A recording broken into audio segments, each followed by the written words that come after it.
This is Kyle Smith with Hagerty, and I'm diving back in on my 1930 Ford Model A, replacing the kingpins and the spindles on the front end. I've got some modifications to do on these pieces actually. I'll be using a nice drill bit and a tap, some modern grease fittings to replace some things that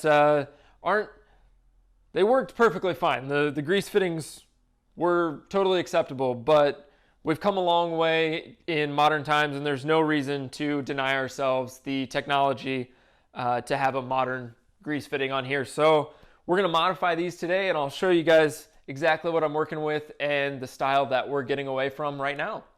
So these here are the old spindles, and you can see they're still pretty grimy and crusty, and you can see they've been retrofit to a modern Zerk grease fitting. So they were drilled and threaded. I've unthreaded this one, so you can see here, right there maybe. Yeah, you can see the threads cut in it. On the new style, they aren't threaded. So you can see there's no threads cut in either opening to grease the kingpin bushings. So what I am going to be doing to these spindles is actually replacing the Zerk fittings that don't exist. So there should be two Zerk fittings pressed into these spindles for the upper and the lower, or actually the upper and the lower bushings to make sure I can grease everything properly. And the original, it looks like this. This is the brake pivot arm. And what that is it's just a straight Zerk fitting, just a hole through the center of it. It allowed you to force grease in. It worked great, except modern style grease Zerk, you can see has that slight bulge on it that allows a grease gun tip to lock onto it. Rather than forcing grease kind of everywhere, it allows it to force it just through the grease fitting. And then it also has a check ball in it, whereas this has neither of those two items. So these worked great in 1930, and if you're doing a proper restoration, you can get them at all of the Model A vendors. There's no reason not to use them if you're doing an exacting restoration, but since this car isn't a restoration, I'm gonna go ahead and upgrade to a modern Zerk fitting.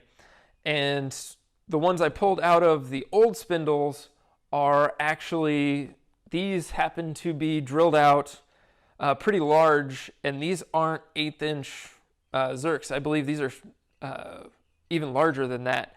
So what I'm going to do is go ahead and drill these new spindles, put in new Zerk fittings that don't enlarge the holes quite as much, and that will allow me to service everything in the front end nice and easily.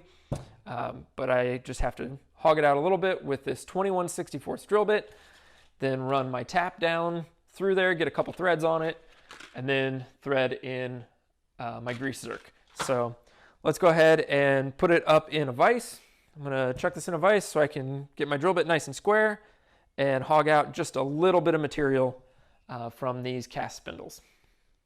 So we'll get that secured in the vise. We'll grab our drill bit and our drill. And then we'll just try and take a nice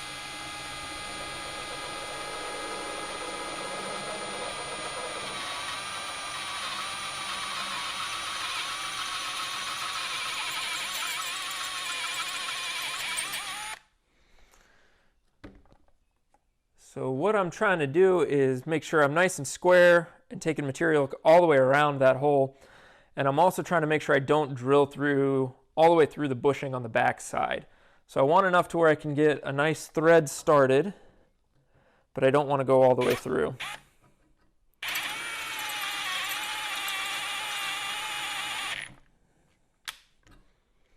So it looks like that's going to be plenty far for what we're looking at there. I'll just try and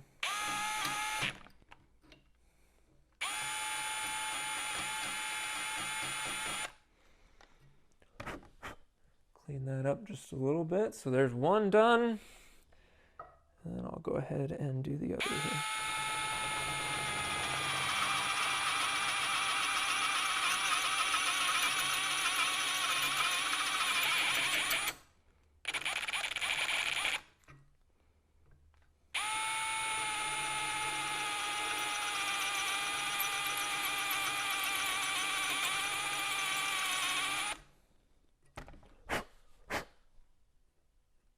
that got plenty far down. So we'll take a look here.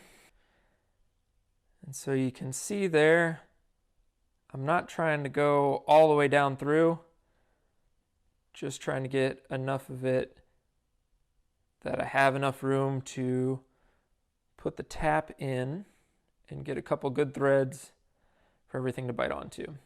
So one of the things I did on this one was I have a cheap tap set, but I actually went out and bought a nice tap for this, because the last thing I wanted to do was break a tap off in these grease Zerk fitting holes and have to deal with extruding a tap out of there. That just doesn't sound like fun. So I'm going to try and get this started as squarely as possible and run down in nice and get, maybe 2-3 threads is really all I need cut into that. So we'll get a little bit of lube on here and get to cutting. So it looks like I actually don't have any cutting oil.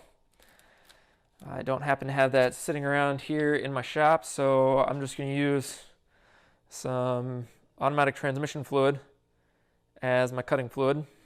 It just needs something to lubricate the tap to make sure I don't break it off. Let's see if we can get it started nice and square.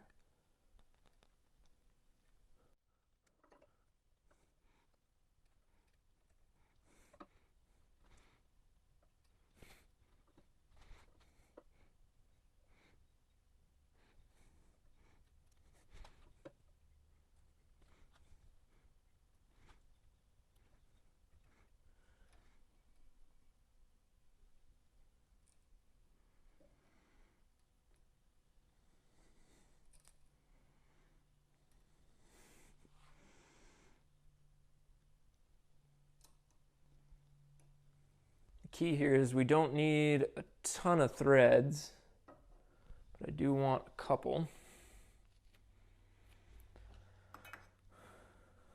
So keep my workpiece oiled.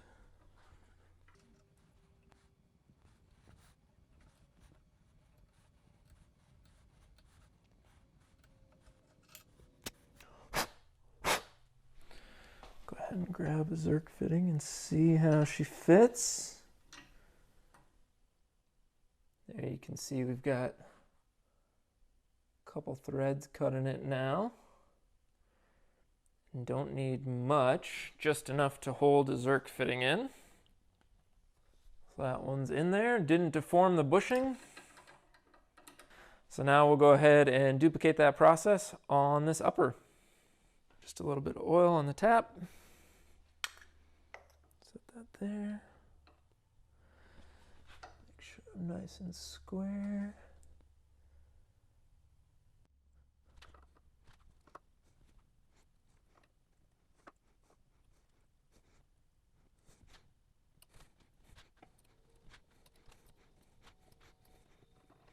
Spin that out to check the progress. We've got a couple threads cut, but I'd like just a little bit more. So I'll clean my tap off.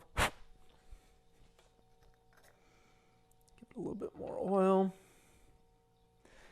And again, in a perfect world, I wouldn't be using automatic transmission fluid as cutting oil. But I just need some lubricant is better than nothing. Working the tap pretty gently, making sure to not go for a big cut and break the tap off, because that would be no fun. There we've got, and that's probably deep enough.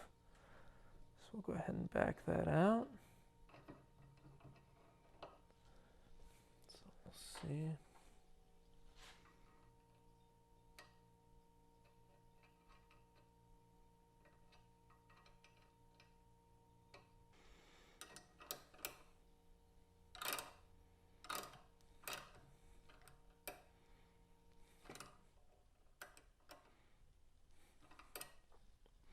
There we've got them both installed. Right where it's usable. So I was just checking the threads with this one here.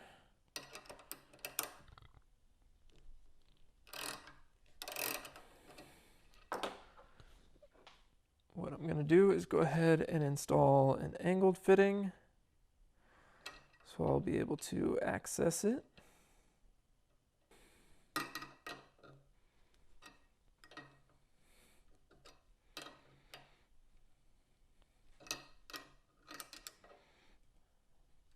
When it's on the car. Perfect.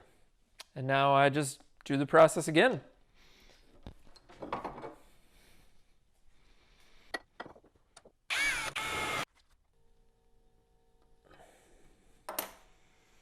That one is good and solid as well.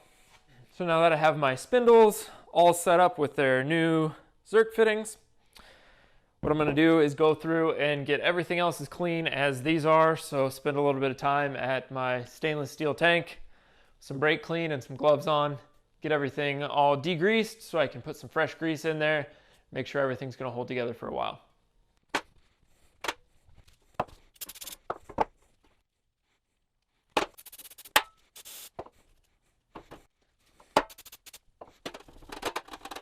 I'm not really trying to get everything spotless, I'm just trying to get it cleaner than it was. So there's a lot of caked on grease you can see in here. It's just pretty gross. That actually freed up a good bit just from cleaning it some. And I'll push some fresh grease through till the old stuff starts shooting out. But you can see that's not even grease anymore, really. That's almost solid.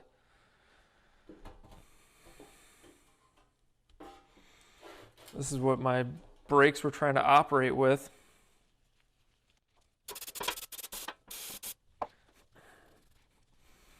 Everything about this car, all of the grease in it is old.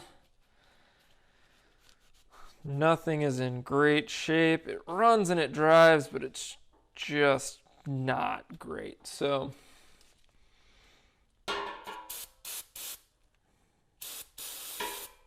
there it's loosening up.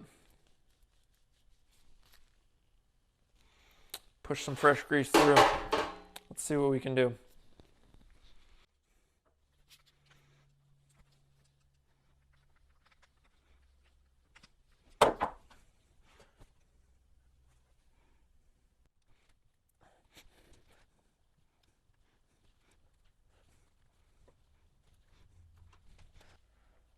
Another thing I wanted to show you guys in this video, because I am putting the wheel bearings back on, is how to pack a wheel bearing like this. There's a whole bunch of different methods that people like to do, and some even use the specialty tool. You know, there's 2 cones with a Zerk fitting on the top, forces everything through there, which is real handy, but I do wheel bearings once every couple of years, really. A lot of my cars don't necessarily chew through them, and I just don't end up doing it, and I don't want to keep the specialty tool around, especially when it's as easy as the method that I'm about to show you. So, got my clean wheel bearing here, and you can see it's got a good bit of dirt, crud inside. I kind of can't get out, so I will use packing this fresh grease. So you can see I'm just kind of nipping the edge of that big dollop of grease, so I'm not filling the center with nasty grease.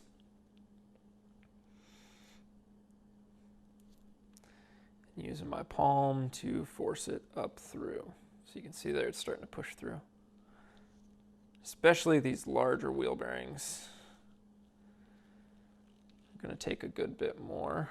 And there I can wipe out some of that dirty old grease. So I'm not only lubing the bearing so it'll be ready to reinstall, I'm also cleaning out some of that old grease.